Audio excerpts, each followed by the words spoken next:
Hello guys, welcome back to my class 12 journey day 28।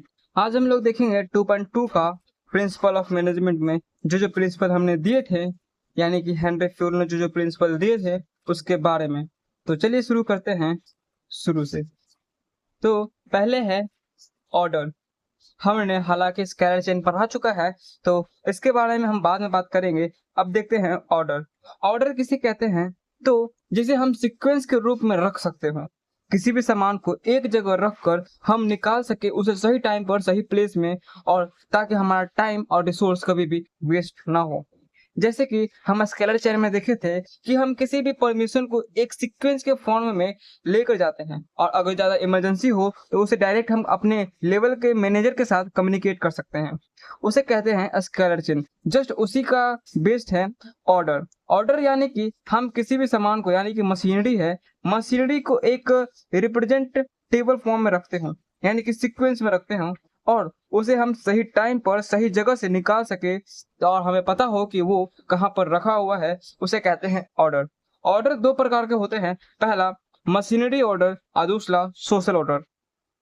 Machinery order किसे कहते हैं? तो जिसमें हम अपने सोशल नीड्स को नहीं, बल्कि सिर्फ हम मशीनरी, यूटिलाइजेशन, गुड्स, यानी कि बहुत सारी चीजों को रखते हो।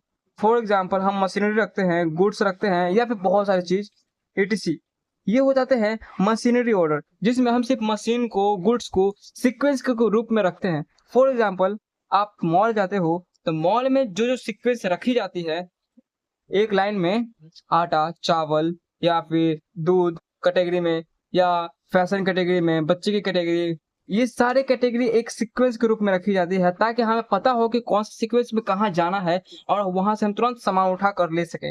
इसे कहते हैं मशीनरी। और एक होता है पीपुल। पीपुल यानी कि जिसमें हम एम्प्लॉय को सही जॉब में रखते हैं, यानी एम्प्लॉय कितना एजुकेटेड है उसके बेस पर, उसके स्किल्स के बेस पर उसके कैटेगरी को रखते हैं, उसे कहते हैं सोशल नीड। अब देखते हैं कि इसके पॉजिटिव इफेक्ट क्या होते हैं और नेगेटिव इफेक्ट क्या होते हैं। तो पॉजिटिव इफेक्ट पहले देखते हैं। Complete utilization of material and human resource. हम अपने ह्यूमन रिसोर्स के जरिए यूटिलाइजेशन को और भी ज्यादा मैनुअली कंट्रोल कर सकते हैं, और अच्छे तरीके से इफिशिएंसी के रूप से इसे मैनेज कर सकते हैं।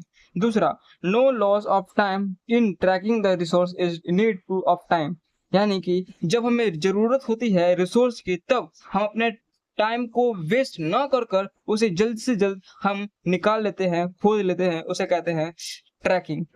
दूसरा, तीसरा, बेटर डिसिप्लिन। जब तक हमारे ऑर्डर्स में कोई भी सामान नहीं रहेंगे तब तक डिसिप्लिन मैनर नहीं रहेंगे, लेकिन जब डिसिप्लिन होगा तो ऑर्डर भी एक मैनुअली रूप में कंसीडर की जाएगी।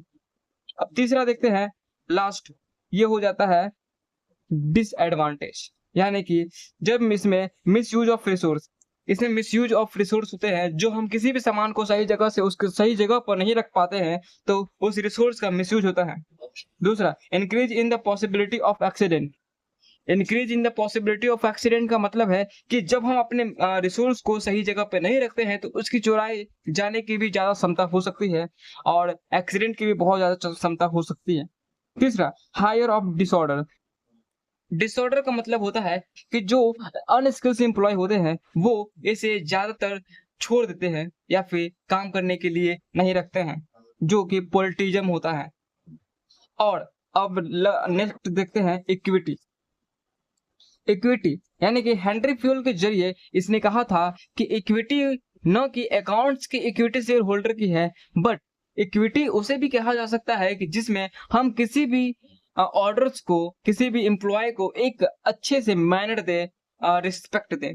फॉर एग्जाम्पल, जितने भी टॉप लेवल मैनेजमेंट और बिलो लेवल मैनेजमेंट और लेवल लोअर लेवल होते हैं, उन सबको एक सीक्वेंस में हमें एक सीक्वेंस में हमें उसे रिस्पेक्ट देनी चाहिए। जितना हमें टॉप लेवल का रिस्पेक्ट मिलता है, उतना ही हमें लोअर लेवल का भी रिस्पेक्ट देना पड़ेगा। इसे कहते हैं इक्विटी शेयर्स होल्डर। अब देखते हैं इसका पॉजिटिविटी। तो एम्प्लॉय रिमेन्स सेटिस्फाइड। एम्प्लॉय हमेशा सेटिस्फाइड रहेंगे। Increase the sense of devoting to organization. Devoting भी हो सकता है ऑर्गेनाइजेशन के थ्रू, और इंक्रीज यानी कि बढ़ भी सकता है। Skilled employ try to improve upon their skill. अपने स्किल्स को इम्प्रूव करेगा employ. Unskilled employ try to achieve some skill, जो कि अनस्किल्ड एम्प्लॉय होंगे उसे भी लगेगा कि हम अपने स्किल्स को बढ़ाएं और अच्छी तरीके से काम करें। इसका डिमोटिवेशन क्या होता है, तो creative disadvantage for the skilled worker, यानी कि जो डिसएडवांटेज ऑफ स्किल्स होते हैं वो गिर जाएगा। Skills work loss confident in the organization, organization में एम्प्लॉय का स्किल्स कॉन्फिडेंस कम हो जाएगा। तीसरा, discipline in the efficiency of skills worker, decline हो जाएगा और वर्कर का skills. Last, increase in the classification of the unskilled worker, unskilled worker ने जो क्लासिफिकेशन करता है वो बढ़ जाएगा। 12 number question, stability of personal. Stability का मतलब होता है एक जगह स्थिर हो जाना, और पर्सनल का मतलब होता है कि एक जगह स्थिर न होकर कई कई जगहों पर एग्रीमेंट के थ्रू स्थिर हो जाना। अब ये हम समझते हैं कि पर्सनल ऑफ स्टेबिलिटी क्या होता है। तो मान लीजिए कोई गवर्नमेंट जॉब है, तो उसमें ज्यादातर लोग क्यों जाते हैं, क्यों से ज्यादा प्रेफर करते हैं, आप अगर बता सकते हो तो इसका आंसर होगा स्टेबिलिटी। क्योंकि गवर्नमेंट जॉब में एक अच्छी चीज है कि उसमें एक स्टेबिलिटी मिलता है, ना उसमें ज्यादा इनकम होता है ना कम इनकम होता है, मिडिल इनकम होता है, और उसमें सिक्योरिटी हाई रहती है जिससे वो स्टेबिलिटी रहती है, इसमें बोलते हैं स्टेबिलिटी। अब पर्सनल में यानी कि प्राइवेट कंपनी में आप जाते हो तो प्राइवेट कंपनी हमें एग्रीमेंट के थ्रू रखती है, 5 साल का, 10 साल का, 15 साल का, 20 साल का ये एग्रीमेंट होता है, और तुम्हारे परफॉर्मेंस के अंदर, तुम्हारे परफॉर्मेंस के बेस के ऊपर तुम्हें एक्वायर करता है, तुम्हें रखना है या फिर नहीं रखना है।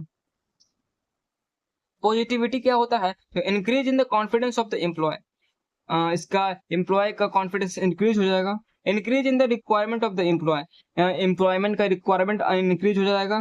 तीसरा, skilled worker are inclined towards the employ, skills जो वर्कर होंगे वो टूवर्ड्स एम्प्लॉय हो जाएंगे।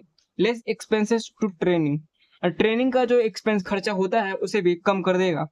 अब डिसएडवांटेज क्या होता है, तो an atmosphere of divided for the employ, decline हो जाएगा एम्प्लॉय और एटमोस्फेयर के ऊपर।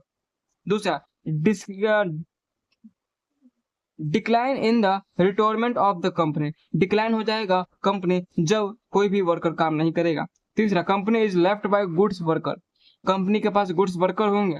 चौथा, having requirement and training expense, यानी कि इसमें जो भी रिक्वायरमेंट होंगे, ट्रेनिंग होंगे, उसके एक्सपेंसेस ज्यादा बढ़ जाएंगे।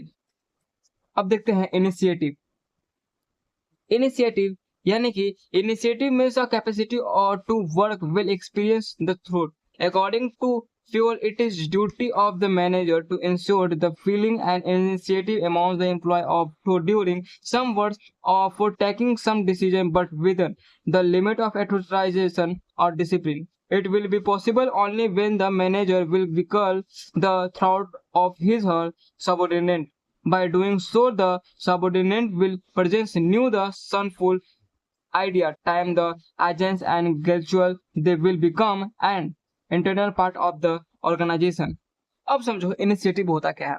इनिशिएटिव यानी कि अगर हमें कोई ऊपर से ऑर्डर मिलता है और मैनेजर ने हमें ग्रुप के साथ काम करने के लिए बोला, हमने ग्रुप के साथ काम किया और अच्छी तरीके से काम किया, लगन से काम किया, बट जब ऑर्डर्स के बारी आए, अवार्ड्स की बारी आए, तो जो मैनेजर होता है वी की जगह आई का यूज किया, यानी कि मैं यूज किया, क्योंकि हम लोग को वी यूज करना चाहिए था बट मैनेजर ने आई यूज किया। इससे एम्प्लॉय के बीच में क्या डिसएडवांटेज आएंगे और क्या एडवांटेज आएंगे। तो एडवांटेज होगा increase in the thinking power of the employ, इसमें एम्प्लॉय का थिंकिंग पावर इंक्रीज हो जाएगा।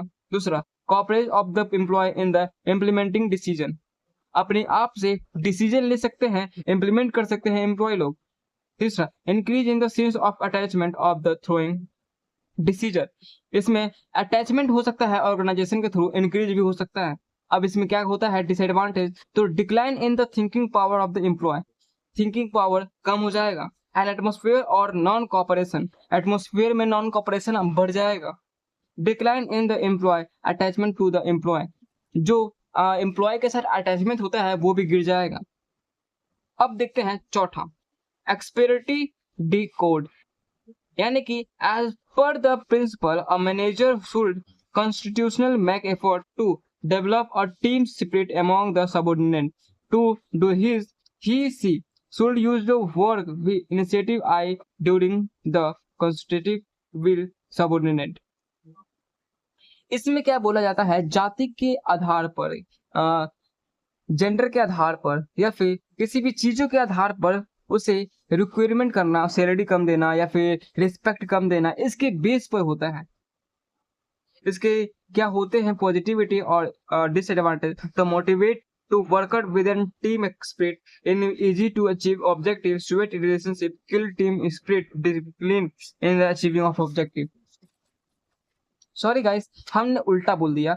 एक्सप्रेटिव टी कोड इनिशिएटिव का होगा और इनिशिएटिव हो जाएगा एक्सप्रेटिव डी कोड, यानी कि जाति का भेदभाव का स्पिरिटेड डी कोड में आ जाएगा, सॉरी इनिशिएटिव में आ जाएगा और स्पिरिटेड डी कोड आ जाएगा इसमें, यानी कि जो कि हम बोल रहे थे आई और बी के बीच में यूज होता है। आज हमने यहीं तक देखा, कल देखते हैं अगला चैप्टर 2.2 यानी कि scientific management principle and technical. तब तक के लिए धन्यवाद, थैंक यू।